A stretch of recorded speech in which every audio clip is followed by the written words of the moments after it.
But in a situation where you find that a person look at the situation, not necessarily tribal or regional. but I have said that.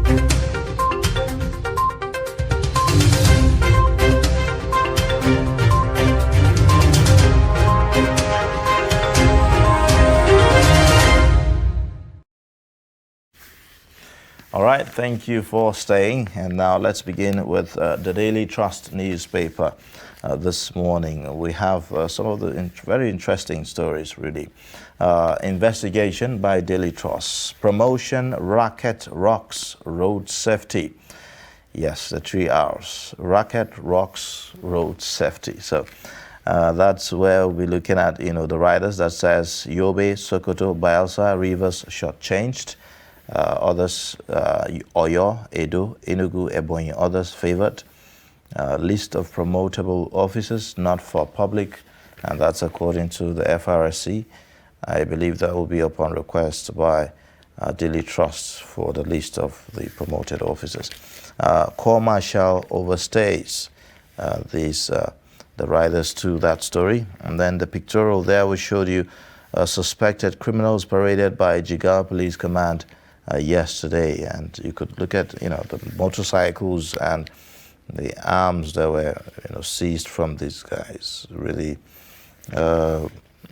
really commendable for the police to have done that. Now below that you see killers of police officers arrested in Jigawa, and then at the bottom, no alert, no work. That's FCT NUT chair. Other stories, Hanifa, court remands school proprietor's wife, and then pastor rapes housewife, her 2 daughters in Ogun. Of course, yes, I think the court should do that. I mean, where was the wife when the proprietor abducted and kept that little girl in the house for weeks, while search is ongoing? We'll see also the top there, uncertainty as UAE lifts ban on Nigerian flights, imposes conditions. Despite denial, APC chieftains say zoning list genuine. And that's on page 14. The next story, Buhari commissions Boas 3 million metric ton cement plant in Sokoto. So those are the stories on the front pages of the Daily Trust newspaper. Let's take a look at the Punch newspaper this morning. And there you see the lead story, says, how security report forced Buhari to cancel planned subsidy removal. The writer says, FG feared subsidy protests could be worse than hashtag #EndSARS. That's according to source. Reps to summon major oil marketers, transporters, customs, others. World Bank, IMF may decline Nigeria's loan request over failed subsidy. So the conversation lingers. The next one at the top there, you see PSC workers embark on 3-day strike over constables' recruitment. Supreme Court decides alleged 32.8 billion naira embezzlement by pension director, April 22nd. And then 33 successful bidders lose FG's marginal oil field awards. Now, the pictorial there shows you APC aspirants alleged fraud, Fireme's SSG wins Ekiti governorship primary. Those are the pictures there showing you what's happening at the secretariat there in Ekiti State. Below that at the bottom, Tinubu, Nigeria's wisest choice for 2023 presidency. That's according to Sanwo-Olu.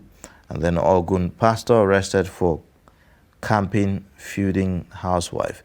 Daughter's husband alleges sex romp. The next one, Abdul Razak solicits Assembly Nod to remove auditor, alleges misconduct. And these are some of the stories on the Punch newspaper this morning. And let's take a look at the Guardian now.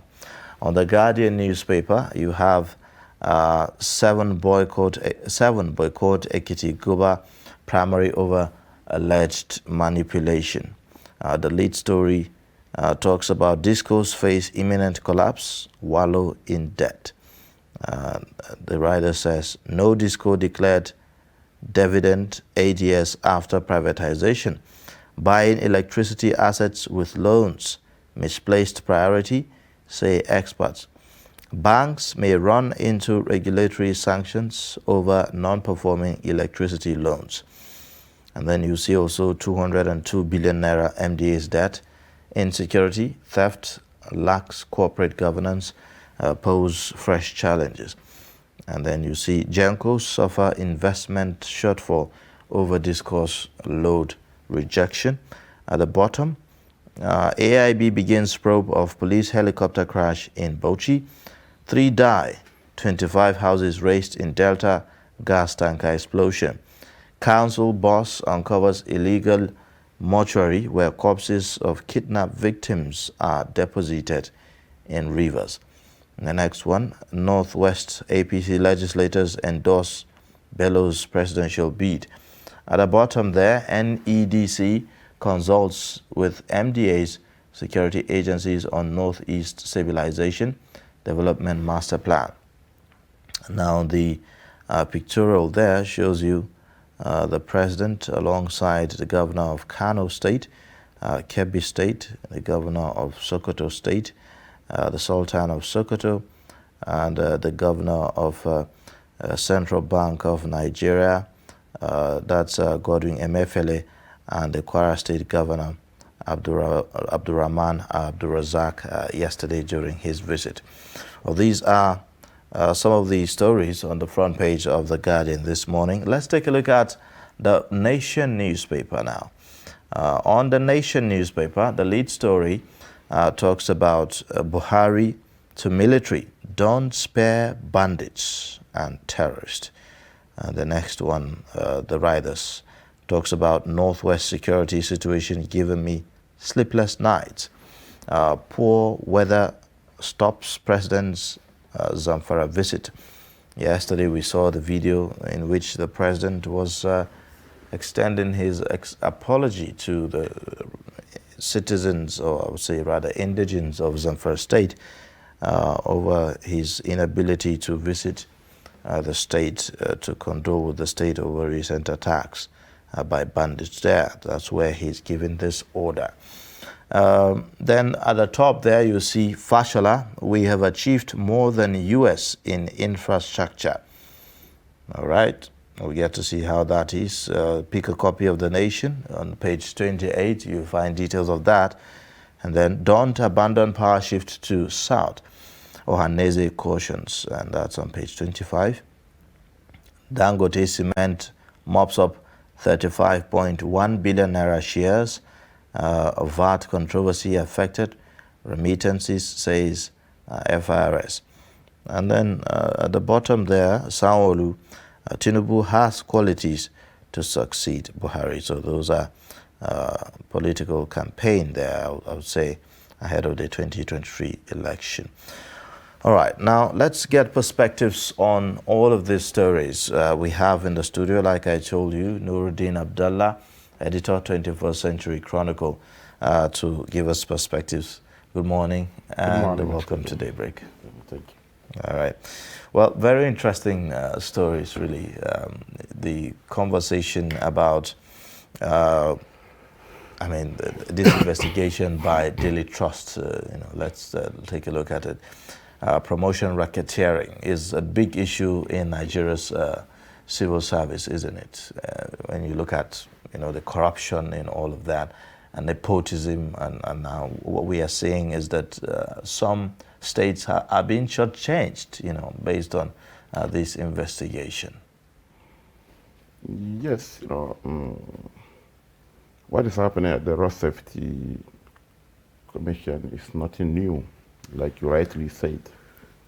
To start with, even the head of that corps is supposed to be in retirement by now. Because he's a civil servant, but he stayed put, and nobody say anything. He was, according to his Wikipedia data, he was born in 1960. So by law, it's 60 years or 35 years of service which one comes earlier. But he's still there. He's arguing that he's just like a service chief. If you read the story, that is the beginning. So when the head is behaving that way, so when there is a promotion racketeering, when some states are being shortchanged, while some are being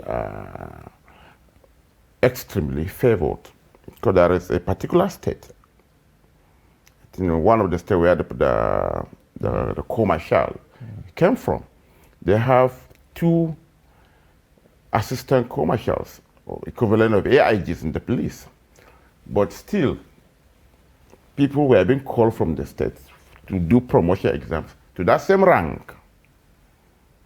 Whereas there is like states like Yobe, like Nasarawa, Rivers, they have no such official in that cadre. But nobody is being invited for promotion. Sure. And one wonders what happens to the Federal Character Commission in this instance. What role are they supposed to play in the recruitment and promotion of officers? Do they have any role there? In the last couple of years, the Federal Character Commission has been a partner in this racketeering. Yes, a partner.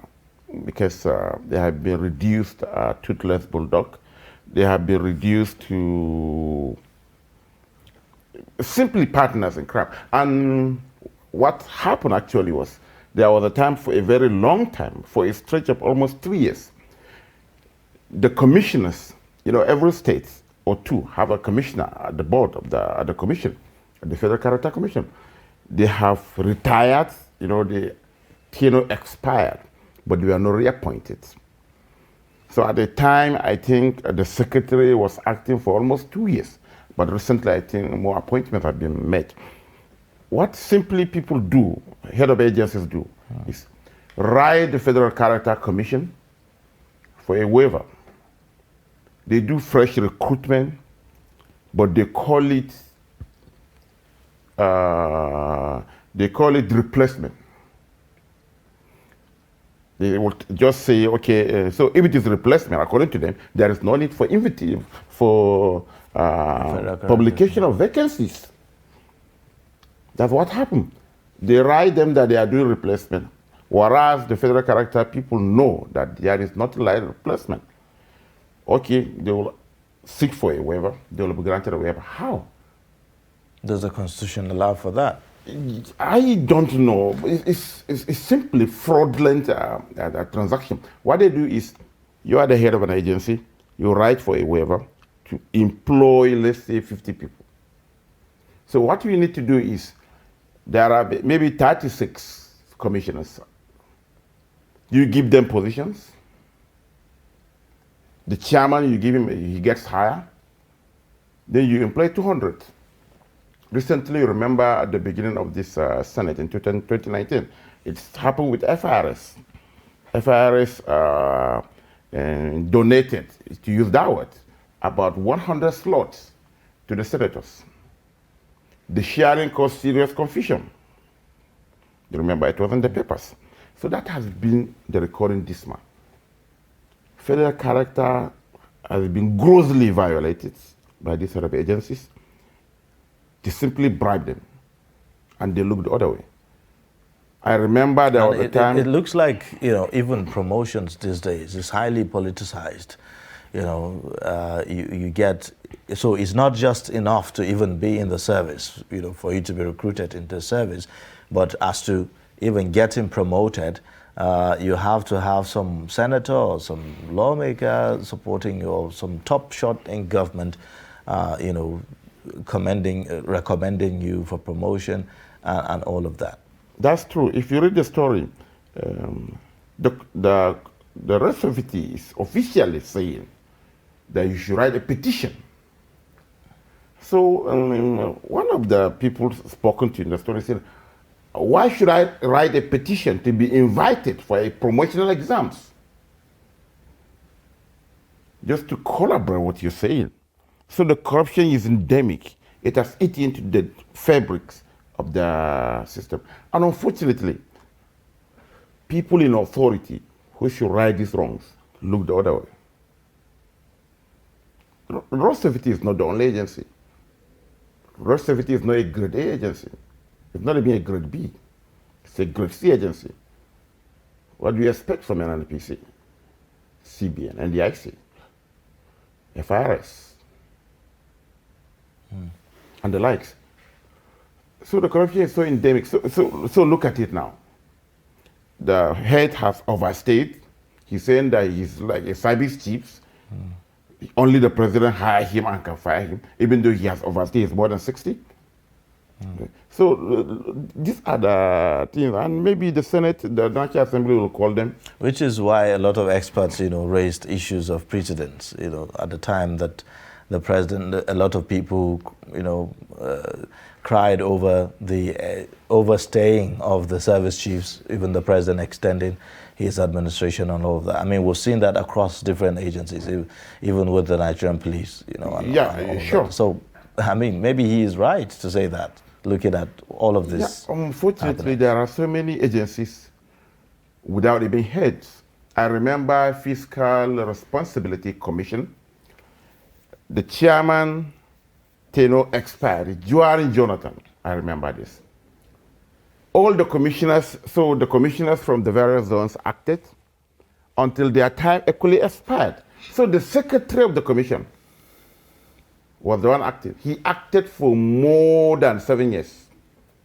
Until recently, I saw the Senate confirming him as the substantive head. So I don't know what the Secretary to the Government of the Federation is doing, because it should be their responsibility. All the agencies, all the commissions, all the parastatals, they are under various ministries, or the SGF office, or the presidency directly. So they should have who is going when. And they advise the president, okay, XYZ agency, ABC agency, their heads, the tenure of their, are we going to renew them? Oh, we are going to, some are not even renewable because they have exhausted their 2 terms limit. But unfortunately, that has not been done. I don't know what the office of the SGF is doing. Look at even recently in education. JAM, UBEC, NUC, and the likes. The heads, their first tenure. So there was even confusion. Are they going to leave office? And the presidency was mum. Until I think about after 2 weeks later, that they announced that there was an announcement that they had been, most of them had been reappointed. So all these, all these loopholes created all this confusion and created rooms for even corruption. So look at this, what is happening. Sure. You can't be invited for an interview until you write a petition. I mean, that's a system is supposed to take automatically take care of that. By the time you reach certain rank, certain years on certain ranks, you are due for promotional exams. Whether you pass or not is another thing entirely different. But now they are saying you should write a petition. I'm a co-commander. For me to be promoted to assistant co-commander general, what if I should have to write a petition? So you see how ridiculous that is. Well, I believe that's something for us to really look at. Now, let's talk about the president's visits to Sokoto. He was in Sokoto and he was billed to visit Zamfara as well, but last minute we saw that reversal as a result of weather concerns and all of that. And that's, we are seeing that the president did a video to apologize to the people of Zamfara state. That's commendable, isn't it? Yeah, it's not the first time the president is sending a recorded broadcast. I think there was a time he was billed to go to Sokoto during his first tenure. He couldn't, and he did that recorded broadcast. But in most cases we see statements, isn't it? Yes, but fundamentally, what is the import of the visits? Is he going to Zamfara to commission projects? Very likely. He went to Sokoto and commissioned a 3 million metric tons cement plant by Abdul Samad Isaac Rabiu, a private individual, a very commendable effort. So in as much as we look at development from the perspective of infrastructure, but he did not commission any infrastructure, any project in Sokoto State, even though it is PDP. Likewise, Zampara, I don't see the governor there, when he came, he came very, very unprepared because he was an accidental governor, to use that word. And less than 2 years into his administration, he's engaged in party squabbles, party supremacy. He spent less than 1 year and he's already thinking of re-election. So that's where he is today. He's fighting Marafa, he's fighting Yari, he's fighting General Gusau. Perhaps the insecurity there in the state, has, distracted him quite a lot. Yes, there is insecurity in Zamfara in as much as there is equally insecurity in Borno State. We saw what Governor Zulum is doing. Yes. The guy is just not serious. But I mean, is that fair? I mean, if you look at the crisis seems to have moved, from the northeast. It's more now in the northwest. And Zamfara State is said to be, the headquarters, if I may use that, according to the governor of Katsina State. He said that he described Zamfara State as the headquarters of bandits. Yes, but it has to do with who is holding forth as the leader. If Zulum were in Zamfara, maybe it would have been different. Because Zulum is not in any war of supremacy to control the party in his state. He's focused and concerned with governance. He's not talking about second term. But the guy in Zamfara, less than 1 year, he's already talking about re-election. So that is it. He moved from PDP to APC. The people that were attacking him while he was in PDP are the same people that he wanted to dislodge, and he could not. So now he's bogged down by party supremacy crisis, forgetting about governance. What blueprint does he get, you understand? Yes, there is equally banditry in Kaduna State, for instance. But the governor has moved on. He's no longer blaming Mr. XYZ, ABC, for banditry like the guy in Zamfara is doing. Okay, all right, now let's take a look at other stories. The Minister of Works is boasting here, Fashala. He says that Nigeria has achieved more than the United States in infrastructure. So I would like to get your opinion on that. That's an interesting one, really. So I don't know the yardstick the Honorable Minister relies upon to make this statement. After all, it's a APC conversation series, so he can say anything. He is speaking to his party men and women who can fact check what he's saying. But what infrastructure is he talking about? Yes, he said that the administration has built 950-kilometer roads in the last 6 years. So when he says the United States, which state is he referring to? Is he referring to Washington, D.C., where the president is? Oh, he's referring to New York, New Jersey, Delaware, Arkansas. Which part of the United States is he talking about? The United States president doesn't build bridges and roads across the country. They have passed that stage. You don't see in their media that the president is commissioning streets like our president did in one northwestern state last week. We saw him inspecting culverts. We saw him inaugurating streets in one of the towns. The US president doesn't do that. So how do we even measure that? I mean, that is what I'm saying. He was speaking to APC faithfuls who cannot fact check him. But I don't think this is this is it's not an exaggeration, And you can't say the honorable minister is lying. Okay. Well, maybe it's not a realistic comparison. I mean, maybe yeah, sure. the US is too far away off. All right. Now, let's take a look at the issue of the fuel subsidy removal. It seems to have been generating a lot of reactions, and we are seeing that the government took that decision based on security report. That's a story that the Punch is leading with this morning. So maybe that's some iota of truth in that. Do you think so? Yes, I don't see this subsidy thing from the NLC perspective. I have been trying to be realistic from day one. You can eat your cake and have it again. And yeah, security, security, I would rather say a political considerations. The presidency, that make that 360 U-turn based on political considerations. The implication of that on 2020 elections. Nothing else.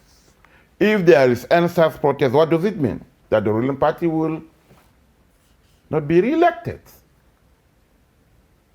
It's a security report, that is favorable to the people at the totem pole of power. Not favorable to you or to me. So, like I said, in other words, if it was not for the political concern, they would have, as well, go ahead, regardless of whether or not there's security implication. If 2022 is not an election year, PIA would have taken effect February, that's next month. But it is because 2022 is an election year.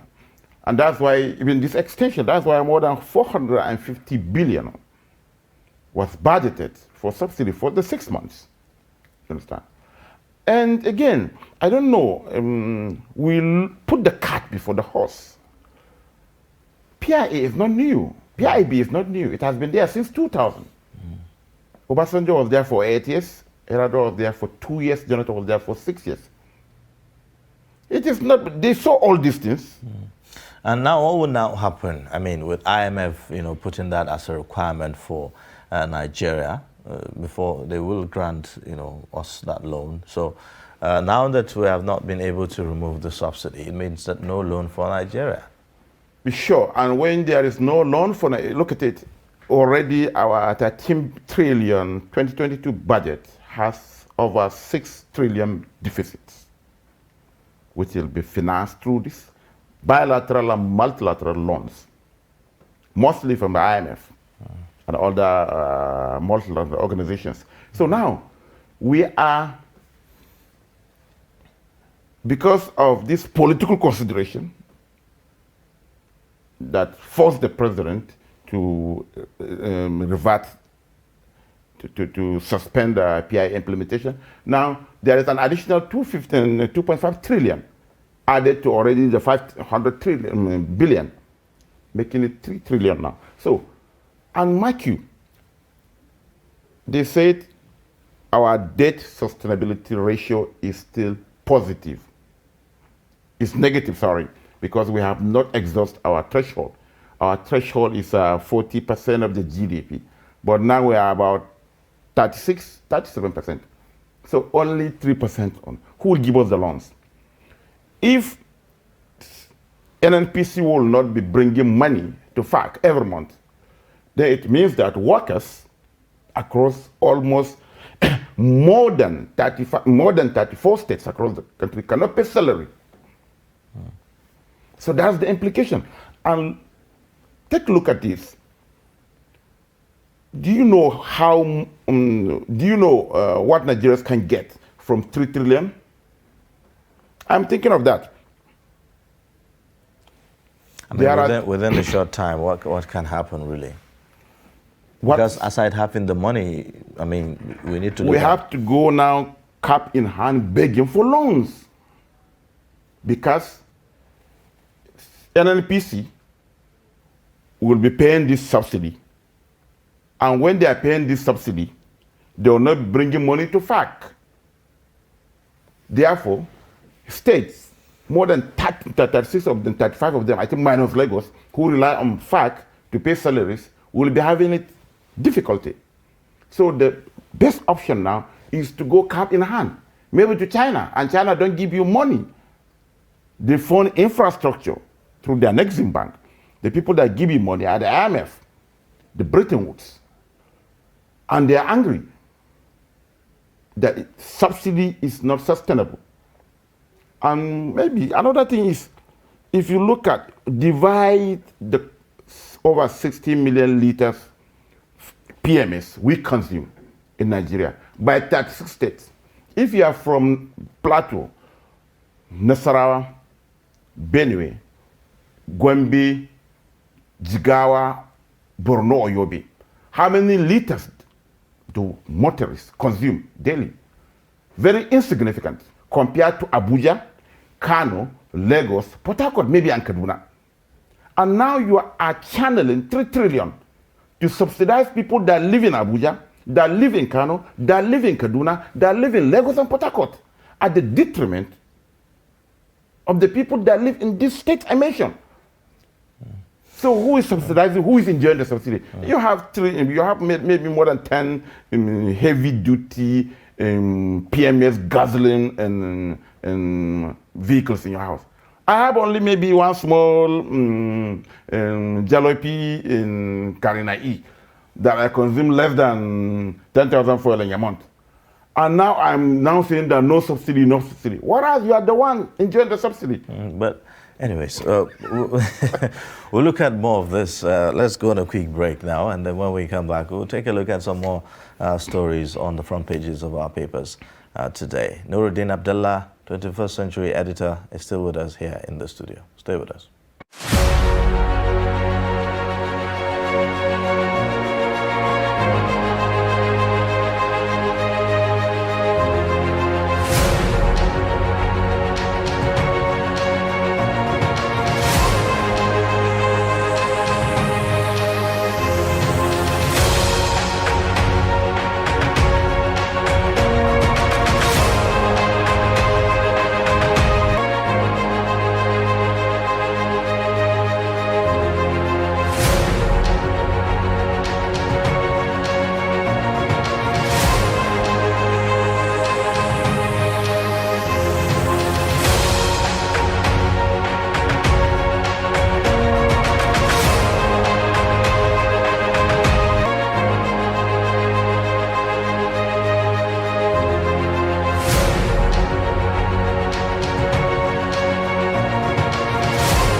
All right, thank you for staying with us. This is Daybreak, reaching you live from the nation's capital in Abuja. And we have in the studio Nuruddin Abdullah, editor, 21st Century Chronicle, giving us perspectives on the stories on the front pages of our newspapers this morning. Now, The Guardian leads with the story that says discos face imminent collapse and wallow in debt. A lot of issues are associated with that. You know, some time ago we saw that MDAs, federal governments, I would say governments, ministries, departments, and agencies owe over 200 billion naira, and that's really a huge one, and it's causing, having an impact on the discourse, isn't it? Even for them to be able to remit to Jankos.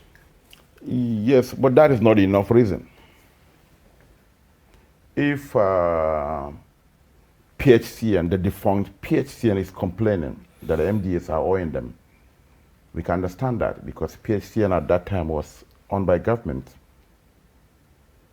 Simply because Mr. Ayuba is a government official, you can't go to ShopRite and take things on credit and go away. No. If any MDA, security, military or paramilitary, is indebted to the discourse, cut them up. Is that easy? Yes, because they have signed an agreement in the last 7 years or more, because this thing was done during Jonathan. They will meter, or the problem was metering, that most of their consumers are not metered. Whose fault is that? You are into business, so you have to find the most effective way of getting your tariff. There was agreement that the half of the customers after 1 or 2 years, the whole thing was calendared, will be metered. But what happened? They received a series of bailouts from the government. What this simply means is, when the privatization was done, it was done wrongly. When I say wrongly, some people closer to government at that time got this discourse, nothing else. They were not prepared at all. They were not really businessmen. They were politicians or proxies of politicians in government at that time. Look at the board of almost all the discourse, the 6 of them. They are politicians. They were not businessmen. You will see Dangote there. You will see Adinoga there. That is it. So that is the fundamental problem. They collected money from the banks, and there was, it was reported, a particular, one of the biggest customers in Kano was having issues. He went to see the head of the disco in that place. He was kept waiting for more than 6 hours. And he's one of the top-end customers of the disco. This was revealed when a house committee visited that place. And the company said, okay, maybe I should move to Lagos, where I can get power out of you. So that's fundamentally the problem. They got these things, got money from the banks. Look at what happened to AADC, the Abuja disco. They can't remit, they can't service their loan from UBA. Double tragedy. They can't service their loan at UBA. They can equally not even pay their workers. UBA had no option than to take over. The same thing with what happened in Ibadan, right? So gradually, So what's going to happen? I mean, what's the implication of this now? How do we fix this? The issue is, government is foot dragging because when this agreement were signed, there are some devilish clauses that the government appended their signatures at that time, just to favor these people that were auctioning these things to them. That is it. So revoking them outrightly now is a problem. That is why it's only AMCOM that is stepping in. So I think maybe it's a very good development. If a disco cannot run the thing properly, those who give the money should take over because they are not getting money for their investment. Look at what happened to Abuja Disco. They are not servicing their debt and they are not even paying their workers. The same thing with the Ibadan Disco. If you look around, they are out of the discourse. We don't have, you can maybe see only 2 or maximum 3 are being run efficiently. Now, how best can they manage these wastages, that we see on our streets every day? Some Nigerians, they consume, but they do not pay for power, in real sense, especially if you go to some of the local communities. You see one person, in an entire street, maybe just one person is the one, having the step down from the pole, and the person shares with virtually everyone there, and they really don't get to pay, for what they are consuming. They have Do you tax consider forces. that as a problem? It's a business. If at all they are ready to run this business, to manage this business efficiently, they should have found ways of solving that problem. Mass metering was one way of doing it. It is the same disco officials that they will bypass. You have 5 air conditioners in your house. You have water heaters. They'll tell you, okay, Oga, you can be consuming 5,000 a month. But those things that consume much will bypass you. It is the same officials of the discourse. Why? It simply means that they're not serious. And I'm happy with what is happening. I remember, I won't mention the state, one of the discourse, immediately that after the Abuja takeover, the MD, who was always not around, just came into the office. And they were even telling me that they were given 13 months, which was not the case before. So maybe AMCOM is coming to the rescue of Nigerians. All right. Now, we have other issues, rocking our system here. And one of them is this debate, about the recruitment of police officers, whether to be done by the IGP or whether the Police Service Commission. And yesterday, we even saw a protest to that effect. So it seems like a house, divided against itself. When we're talking about road safety, I say that corruption is endemic. Why the protest?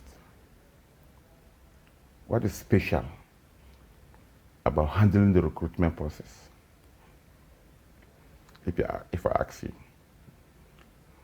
I'm a staff of Police Service Commission. Why should I leave my work and protest, chase out the directors from their offices? Because I want to handle the process. It's simply corruption. Does it even matter who does the recruitment? That's what we are saying. It's simply corruption. Most either you have gotten money from so many applicants, you have promised them that you will get their names into the database. And now the IGP has hijacked it simply because his men have equally done what we did. One will expect that the act establishing these bodies automatically should take care of this. Yeah. To be fair to the angry workers, the Police Service Commission is mandated statutorily for the recruitment, promotion, discipline, when I say discipline, including sack of all police officers. I think minus the IGP. IGP is appointed by the president based on the advice of the State Council of State and endorsement by the Senate. The law says that the president can appoint any police officer as IG. You understand? So what this simply means is what you get. In local parliament, they say where you work is where you chop. So that is simply the problem. And what the IG, I was discussing with someone yesterday, he said what the IG did was simply he went to this National Identity Management Commission and created a database. If you want to be hired as a constable, you go to the database, there is a portal. You impute your data. Everything now is automated. And these people are angry. What it simply means is corruption. It's corruption. And now there is a sort of a reform Muslim Smith is a gentleman par excellence. And you know, when he came in as the head of the Police Service Commission, you know, he restored discipline and sanity into the system, particularly into massive hiring, promotion. You remember, there was the president's nephew who was axed down recently, and he was complaining, and I saw that you did a front page story. The guy was wrong. Let's take the Magu issue. There are so many promotions that did not follow the process. When Smith came, he kicked them out. So, and I'm sure that it is based on that data thing that they did at the National Identity Management Agency, that portal, which cannot be hacked, which has little interference by local staff, that maybe the former IG, Muslim Smith, surrender the thing to them, but not necessarily because he wants to populate the last recruitment that was done. More than 10,000, right? They say more than 3,000 are from the state where the IG at that time hailed from. Well, we have to end it here. Thank you so much for coming on the program and sharing your perspectives with us. We appreciate your coming. Thank you very much. But in a situation where you find that a person look like the same, Not necessarily tribal or regional. but I have said that